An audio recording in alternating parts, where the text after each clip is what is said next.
E se tudo aquilo que você acreditava sobre servir a Deus estivesse completamente equivocado? Foi essa pergunta que me desmontou por dentro, no momento em que eu menos esperava. Meu nome é Albert Thompson, tenho 71 anos e passei a maior parte da minha vida em Orlando, na Flórida. Visto de fora, eu era o retrato de uma vida abençoada, um lar estável, filhos bem educados, um bom emprego e respeito na comunidade, especialmente na igreja. Durante anos, fui reconhecido como um dos membros mais engajados. Dízimos. Eu estava sempre à frente. Campanhas, missões, reformas, nunca hesitei em contribuir. Alguns até me chamavam de coluna da igreja. E confesso, eu gostava disso. Aquilo me fazia sentir importante. Me fazia acreditar que eu estava agradando a Deus. Mas por trás desse comportamento tão admirado, havia algo que nem eu enxergava, uma motivação distorcida, escondida sob o disfarce da fé. Eu havia sido condicionado a crer que dar era a chave para receber, plantar para colher, ofertar para ser abençoado. Nunca questionei, apenas repeti o que me ensinaram. E quando as coisas não iam como eu queria, minha resposta era intensificar minhas ofertas e orações. Eu chamava isso de fé, mas no fundo era medo. Medo de não estar fazendo o suficiente. Medo de Deus não me ouvir. Medo de perder o controle da minha vida. Não pense que eu era um cristão ausente. Pelo contrário, estava presente em tudo: cultos, vigílias, campanhas de propósito com 7, 14, 21 semanas. Tudo com o pensamento fixo: Deus vai reconhecer minha fidelidade. Vai me recompensar. Mas sem perceber, meu relacionamento com Deus era uma negociação disfarçada. Eu entregava esperando retorno. Saúde, paz, respostas, direção, proteção. Era como se eu tivesse um contrato espiritual. Senhor, eu cumpro minha parte. Agora o Senhor cumpre a sua. E quando isso não acontecia, eu me sentia traído. Como se Deus tivesse descumprido o acordo, sem perceber que esse acordo nem existia de verdade. Fui eu quem inventou. Minha fé era confortável, regrada e previsível. Mas estava longe de ser real. Sentava no banco da igreja, e sem perceber, julgava os que não dizimavam como eu. Pensava, esses ainda não entenderam o que é honrar a Deus. E com isso, alimentava um orgulho sutil, travestido de zelo espiritual. Mas olhando hoje, vejo com clareza, eu estava cego. Totalmente cego. Achava que agradava a Deus, mas só alimentava meu próprio ego com verniz religioso. Mesmo aposentado, continuei ofertando fielmente. Muitas vezes dei além do que podia, só para me provar que era realmente fiel. Mas no fundo, esperava algo em troca. Eu dizia que não, que minha motivação era pura. Mas bastava uma situação dar errado, e lá estava eu questionando: Deus, por quê? Eu sou fiel. Entrego tudo. Por que isso está acontecendo comigo? Essas perguntas me denunciavam, mas eu não percebia. Para mim, o dízimo era proteção, garantia, blindagem. Como se fosse um bilhete espiritual à prova de sofrimento. O que eu não entendia é que Deus nunca se impressionou com valores ou sacrifícios externos. Ele sempre olhou para o coração. E embora eu tivesse passado a vida inteira dentro da igreja, descobri tarde demais que nunca entendi o que é adorar em espírito e em verdade. Tudo parecia estar bem. Até o dia em que meu coração falhou, literalmente. E naquele instante, tudo aquilo que eu achava importante perdeu sentido. Os sinais de bênção viraram pó. Foi ali que minha alma se desprendeu do corpo, e foi ali que algo aconteceu, algo que jamais esquecerei. Mas antes de te contar o que vi, preciso que você entenda o que Jesus me mostrou naquele lugar. Era um domingo como qualquer outro. Havia acabado de voltar do culto, onde mais uma vez ouvi o pastor falar sobre gratidão e semear com fé. Deixei uma oferta generosa no altar, e em casa, preparei meu café com torradas como de costume. Sentei na minha poltrona, acreditando estar em paz. Fechei os olhos por um momento, e o som do relógio na parede parecia amplificado. Cada tic-tac cortava o silêncio. Quando abri os olhos, tudo estava turvo. Uma tontura leve, depois um aperto estranho no peito, como se uma mão invisível estivesse me esmagando por dentro. Achei que fosse apenas uma queda de pressão. Tentei me levantar, mas não consegui. Uma dor aguda atravessou meu peito como uma lança. Meus braços pesaram, o suor frio escorreu. O tempo parou, e eu soube, no fundo, que algo grave estava acontecendo. Tentei pedir ajuda, mas nenhum som saía. Meu corpo cedeu. Caí de joelhos sobre o tapete. Tudo escureceu. A sensação era indescritível. Ainda ouvia tudo ao redor, mas era como se estivesse imerso em um silêncio ensurdecedor. Como se estivesse debaixo d'água. Meu corpo estava ali, mas eu estava flutuando. Não sei quando exatamente aconteceu, mas de repente, eu não estava mais dentro de mim. Sim, eu me vi. Vi meu próprio corpo estendido no chão da sala, braços abertos, olhos entreabertos, pele pálida. A cena parecia tirada de um filme trágico, mas eu era o protagonista. Algo dentro de mim, minha consciência, alma, espírito, seja lá o que fosse, flutuava acima, observando tudo sem conseguir interagir com o ambiente. Tentei tocar nas coisas, me mover, voltar, mas nada respondia. O tempo, de alguma forma, deixou de existir. E foi aí que o medo me alcançou.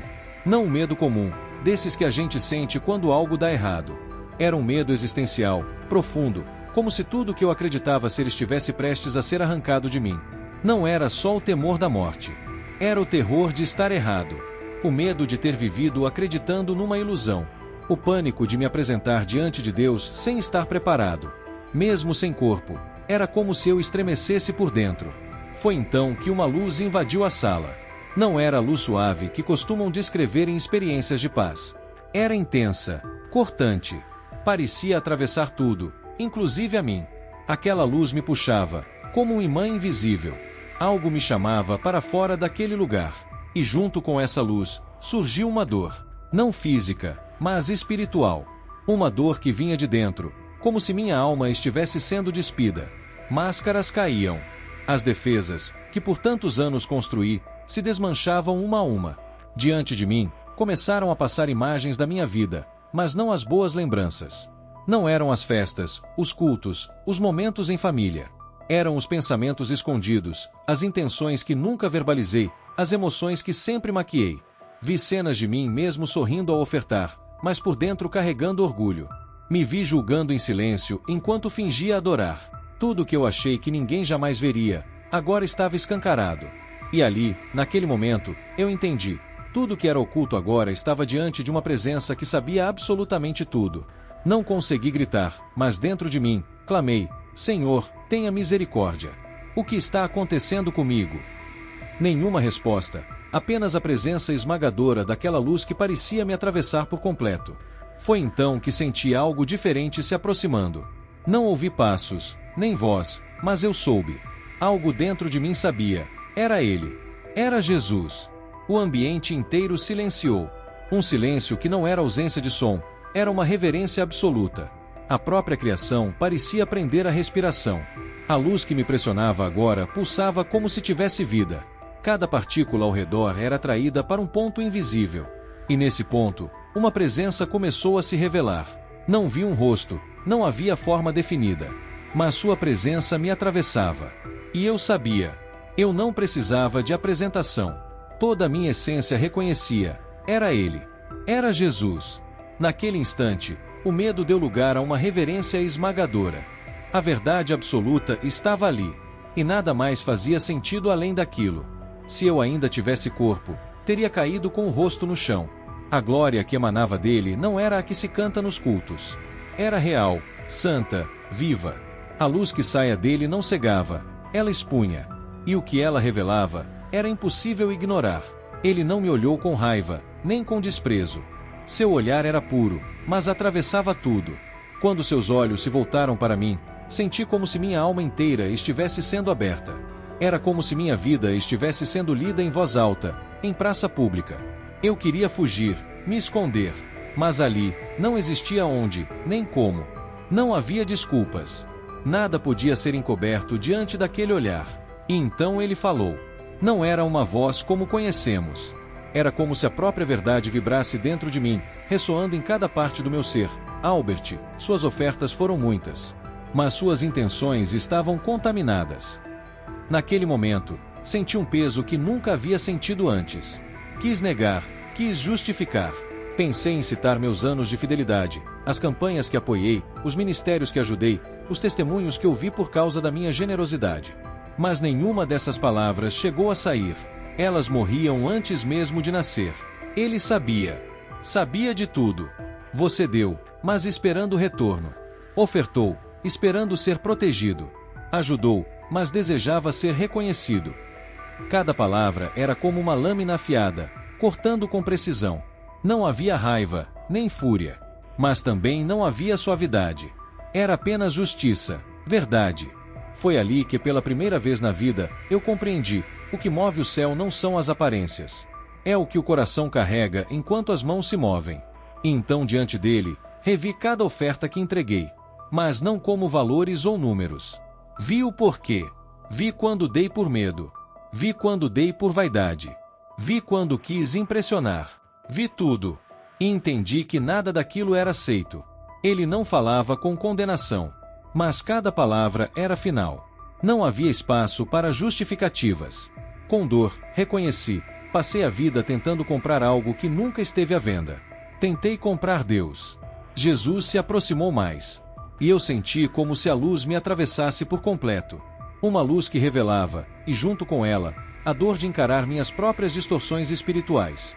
Então ele disse algo que nunca mais esquecerei: nem todo dízimo é adoração. Nem toda oferta sobe como aroma suave.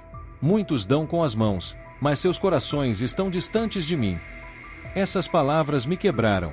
Foi como se tudo o que eu acreditava, tudo o que ergui como sinal da minha fé, tivesse desabado ali. Foi ali, naquele lugar de completa vulnerabilidade, que enxerguei quem eu realmente era. Percebi o quanto vivi preso a uma religiosidade vazia. Achei que conhecia Deus intimamente, mas na verdade, era apenas alguém comprometido com rotinas, com frequência na igreja, boas intenções e gestos que pareciam piedosos, mas estavam carregados de motivações equivocadas. A presença dele começou a se afastar, não por rejeição, mas como quem diz com um olhar cheio de verdade: agora você sabe.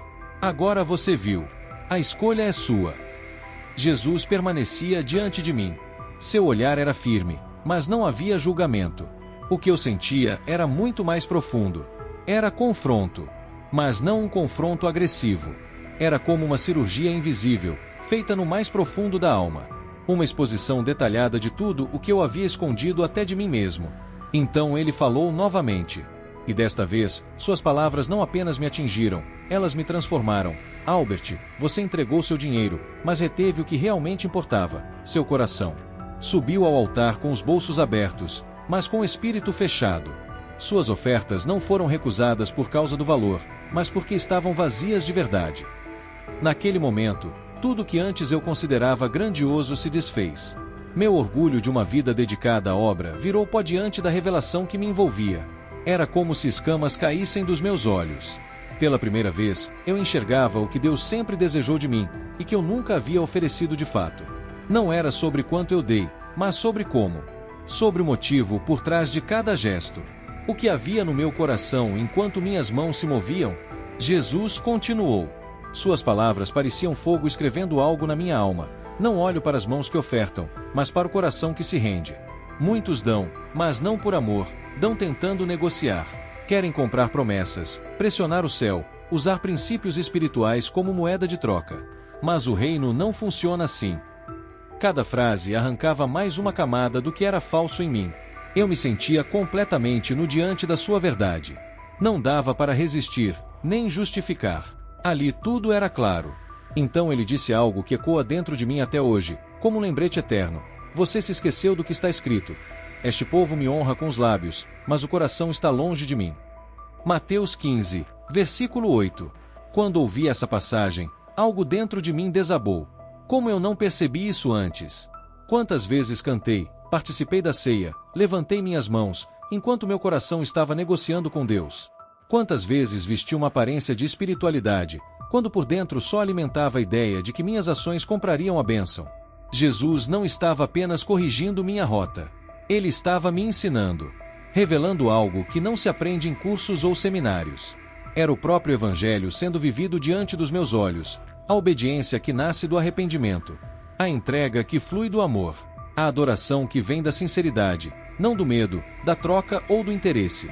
Foi ali que compreendi que minha vida inteira foi construída sobre algo frágil. Eu chamava de fé, mas era só conveniência. Dizia que confiava, mas na verdade estava sempre cobrando respostas. Chamava de fidelidade, mas era controle. O dízimo havia deixado de ser gratidão. Se tornou uma tentativa silenciosa de comprar proteção, de merecer algo. E talvez, enquanto você lê isso agora, esteja se perguntando: será que estou fazendo o mesmo? Será que, sem perceber, estou tentando conquistar com boas obras aquilo que só pode ser recebido por graça? Será que minha oração, meu jejum, minha generosidade vem de um coração rendido ou de um coração ansioso por retorno? Jesus me mostrou que a verdadeira adoração não tem a ver com valores, com frequência ou com performance. É sobre o quanto o coração está entregue. Ele me fez enxergar que muitas pessoas estão cheias de boas ações, mas vazias de arrependimento. Cheias de rituais, mas distantes da verdade. O reino de Deus não é um balcão de trocas. É um altar de rendição. Então, com a mesma calma que me despedaçava e reconstruía, ele disse: você ainda tem tempo. Mas nem todos terão. Quando voltei a mim, tudo parecia diferente. A luz branca e fria do hospital me cegava por instantes. Os sons ao redor eram distantes, confusos. Senti a presença de alguém ao lado da cama. E percebi, eu ainda estava vivo. Mas alguma parte de mim havia ficado para trás. Não era o corpo, era a alma. Ou melhor, a parte dela que carregava orgulho, certezas humanas e justificativas vazias. Essa parte não voltou comigo. Meu corpo estava fraco, mas minha mente em guerra. Eu lembrava de tudo. Cada palavra, cada olhar, cada silêncio que me revelou muito mais do que 1000 acusações. O diagnóstico foi claro: parada cardíaca súbita. Daquelas que pegam de surpresa, e na maioria dos casos, não dão tempo nem para um último suspiro. Mas eu sabia, aquilo não foi só uma falha do corpo. Foi um encontro. Um confronto direto entre tudo o que eu achava ser fé e a verdade que finalmente me alcançou. Fiquei internado por alguns dias.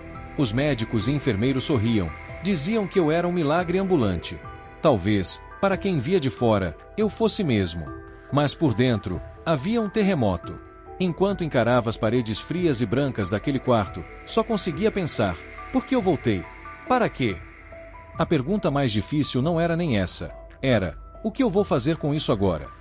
Foi estranho perceber que eu já não sabia mais como viver. Quando tive alta e retornei para casa, tudo parecia deslocado. A sala de estar, os programas na TV, os velhos hábitos, nada mais fazia sentido. Tudo parecia cenográfico, como se eu tivesse voltado para um cenário, não para minha vida. Mas o que mais mexeu comigo não foi isso. Foi pensar em voltar para a igreja. Não que eu tivesse deixado de amar estar ali. Era justamente o contrário. Mas agora eu via tudo com outros olhos. No primeiro culto depois do ocorrido, senti um desconforto que mal consigo descrever. As pessoas me abraçavam, diziam: você é um milagre. Deus te poupou porque tem um propósito. Eu apenas sorria. Mas por dentro, havia um grito preso na garganta: sim, ele me deu outra chance. Mas como vou explicar o que realmente aconteceu? Como contar que Jesus me disse que as ofertas que eu achava tão sagradas foram rejeitadas? Que o céu não opera como pensamos? Olhar para os líderes, para os irmãos de fé, para os ministros. Como dizer: a gente está se enganando. Fiquei em silêncio por dias. Só orava, chorava, lia a Bíblia com uma sede diferente. As passagens que antes soavam como promessas agora me pareciam espelhos. E foi quando cheguei a Amós 5, versículo 22 que senti um corte profundo na alma. Ainda que me ofereçais holocaustos e ofertas, não me agradarei deles. Era como se Deus estivesse repetindo tudo o que já havia me mostrado naquela experiência. Ele nunca quis só os rituais. Sempre buscou o coração. Alguns dias depois, sentei com um amigo muito querido, um homem temente a Deus, equilibrado, maduro. Resolvi abrir o coração. Contei tudo. Sem filtro, sem florear. Esperava lágrimas, espanto, temor. Mas ele só respirou fundo e disse: Albert, talvez tenha sido apenas um sonho, fruto de um coração abalado. Aquilo me atravessou como uma faca. Ali entendi que nem todo mundo está preparado para ouvir certas verdades. Não porque são maus, mas porque o confronto exige coragem, e poucos suportam isso. É mais fácil crer em um Deus que confirma o que fazemos do que em um Deus que expõe o que somos. Outros me escutaram. Alguns ficaram impactados, outros debocharam com ironia, disseram que era coisa de gente velha. Mas havia um pequeno grupo. Um grupo que chorava enquanto eu falava. Eles entendiam. Eles sentiam. Porque no fundo, também sabiam que algo estava errado na forma como vínhamos nos relacionando com Deus. Hoje, sempre que compartilho minha história, carrego um peso. O peso da responsabilidade de não calar o que vi. mas também a dor de não ser compreendido. É como se eu tivesse voltado de um lugar onde poucos acreditam, com uma mensagem que muitos não querem escutar. Mas eu sei, eu preciso continuar falando. Porque aquilo que Jesus me mostrou não foi só para mim. Depois daquele dia, não consegui mais ser o mesmo. Algo dentro de mim foi quebrado, mas não destruído. Foi como se Deus tivesse arrancado um coração endurecido, formado por anos de religiosidade, e colocado outro no lugar. Um coração que agora sente, que ouve, que teme e que ama. Não pelo que pode receber, mas simplesmente porque aprendeu o que é estar diante da verdade. Mas agora, tudo mudou, não por medo, nem por interesse. Mudou por causa de quem Ele é. Minha rotina se transformou. Minha fé ganhou um novo sentido. E até a forma como eu oferto foi totalmente ressignificada. Hoje, antes de colocar qualquer valor dentro de um envelope, eu paro, respiro fundo, e pergunto a mim mesmo, de onde isso está vindo? Do amor? Da obediência? Ou de uma vontade secreta de ser recompensado? Se percebo vaidade, pressa, orgulho ou medo, eu não entrego. Porque aprendi da maneira mais dolorosa que Deus não se impressiona com valores altos, com regularidade religiosa ou com palavras bem escolhidas. Ele sonda o que ninguém vê. Ele toca o que ninguém alcança. Ele pesa o que está escondido no mais profundo do coração. Hoje eu converso com pessoas que, assim como eu, viveram a vida toda dentro de um sistema religioso. Gente que sempre fez o certo, mas nunca parou para perguntar: por que estou fazendo isso? Qual é a motivação real por trás do meu gesto? Falo com aqueles que sentem que tem algo fora do lugar, mas não conseguem identificar o que é. Com os que pensam estar servindo a Deus, mas na prática, estão seguindo uma cultura religiosa travestida de fé. Não é fácil reconhecer que você passou anos fazendo as coisas certas pelos motivos errados. Não é simples admitir que muito do que você fez foi baseado em engano. Mas há uma beleza rara nesse processo. A verdade liberta. E não estou falando de uma ideia. A verdade é alguém. A verdade é Jesus. Ele me encontrou. Ou melhor, Ele me resgatou de dentro de mim mesmo. Desde então, tudo mudou. Passei a enxergar as Escrituras com outro olhar. Quando li o que Jesus disse: nem todo aquele que me diz Senhor, Senhor entrará no reino dos céus, mas aquele que faz a vontade do meu Pai. Percebi que ele não falava apenas de palavras ou ações exteriores. Ele estava falando de intenção, de uma entrega real, de uma rendição invisível aos olhos humanos, mas clara diante de Deus.